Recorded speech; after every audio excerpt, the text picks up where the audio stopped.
Assalamualaikum warahmatullahi wabarakatuh. Sebelumnya perkenalkan, nama saya Sumarni Setiana Putri, NIM saya 2902150015. Saya dari Prodi Akuntansi kelas reguler plus. Di sini saya akan mempresentasikan tugas ujian akhir semester mata kuliah perpajakan dengan dosen pengampu Bapak Rahmat Pramukti SE MSI. Yang pertama ada tax planning atau perencanaan pajak. Tujuan pokok tax planning adalah untuk mengurangi jumlah atau total pajak yang harus dibayar oleh wajib pajak.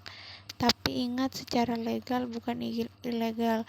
Tax planning adalah tindakan legal karena penghematan pajak hanya dilakukan dengan memanfaatkan hal-hal yang tidak diatur oleh undang-undang. Tujuannya bukan untuk mengelak membayar pajak, tetapi mengatur sehingga pajak yang dibayar tidak lebih dari jumlah yang seharusnya. Perencanaan pajak adalah salah satu cara yang dapat dimanfaatkan oleh wajib pajak dalam melakukan manajemen perpajakan usaha atau penghasilannya.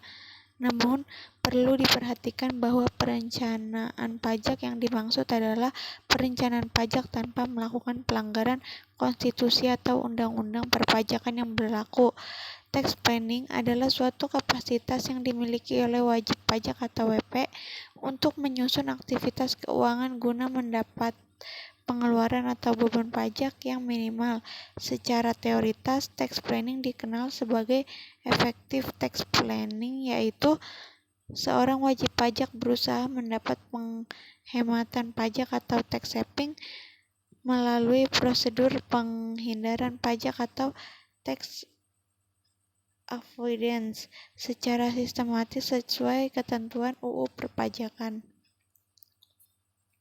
Jenis-jenis tax planning ada tax planning domestik nasional, international tax planning.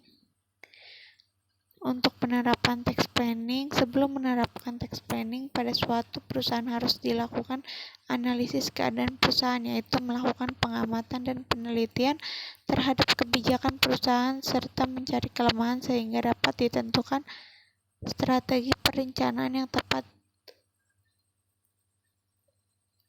dilaksanakan. Manajemen perpajakan yang ekonomis, efisien, dan efektif.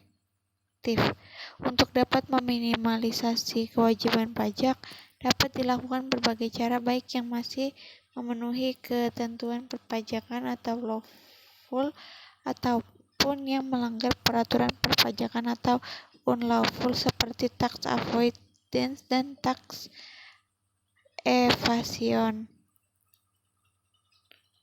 Syarat-syarat perencanaan pajak. Yang pertama ada tidak melanggar ketentuan pajak secara bisnis dapat diterima dan bukti-bukti pendukungnya memadai. Pengaruh pajak terhadap perusahaan. Pajak merupakan pungutan berdasarkan undang-undang oleh pemerintah, serta administrasi pungutan pajak dapat dikelompokkan menjadi pajak langsung dan pajak tidak langsung. Manajemen pajak adalah sarana untuk memenuhi kewajiban perpajakan yang dibuat, tetapi jumlah pajak yang dibayar dapat ditekan serendah mungkin untuk memperoleh dana dan likuiditas yang diharapkan. Untuk sistem perpajakan selalu dipisahkan antara assessment dan payment. Assessment yang berlaku saat ini adalah staff assessment dengan kewajiban menghitung sendiri, membayar sendiri, dan melaporkan sendiri. Sedangkan sistem pembayaran yang berlaku dapat dilakukan sendiri oleh WP maupun melalui pemotongan oleh pajak pihak ketiga atau withholding system. Pajak dikenakan terhadap objek pajak yang dapat berupa keadaan, perbuatan, maupun peristiwa. Basis perhitungan pajak adalah objek pajak. Maka dalam rangka optimalisasi alokasi sumber dana, maka manajemen dan akan merencanakan pajak yang tidak lebih karena dapat mengurangi optimalisasi sumber daya dan tidak kurang supaya tidak membayar sanksi administrasi yang merupakan pemborosan dana.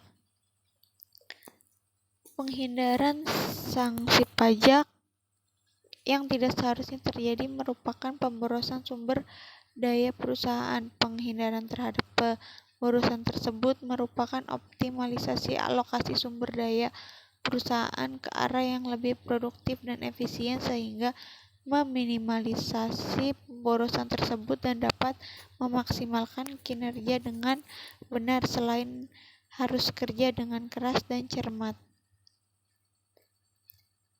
Hal-hal yang harus diperhatikan dalam perencanaan pajak yaitu tidak melanggar kewajiban dan ketentuan pajak. Secara bisnis, perencanaan pajak masuk akal karena perencanaan pajak merupakan bagian yang tidak terpisahkan dari perencanaan menyeluruh perusahaan baik jangka panjang maupun jangka pendek. Bukti-bukti pendukungnya memadai. Untuk mencapai tujuan manajemen pajak ada dua hal yang perlu dikuasai dan diperhatikan yaitu memahami ketentuan dan peraturan perpajakan dan menyelenggarakan pembukuan yang memenuhi syarat. Pengendalian pajak atau tax control. Pengendalian pajak bertujuan untuk memastikan bahwa kewajiban pajak telah dilaksanakan sesuai dengan yang telah direncanakan dan telah memenuhi persyaratan formal maupun material. Dalam pengendalian pajak yang penting adalah pengecekan pembayaran pajak. Tahap tax planning ada menganalisis informasi yang ada, membuat satu atau lebih model kemungkinan jumlah pajak. Yang ketiga ada mengevaluasi pelaksanaan perencanaan pajak. Yang keempat ada mencari kelemahan dan memperbaiki kembali rencana pajak. Dan yang terakhir memutakhirkan rencana pajak. Sekian presentasi dari saya, kurang lebihnya mohon dimaafkan. Saya akhiri, wassalamualaikum warahmatullahi wabarakatuh.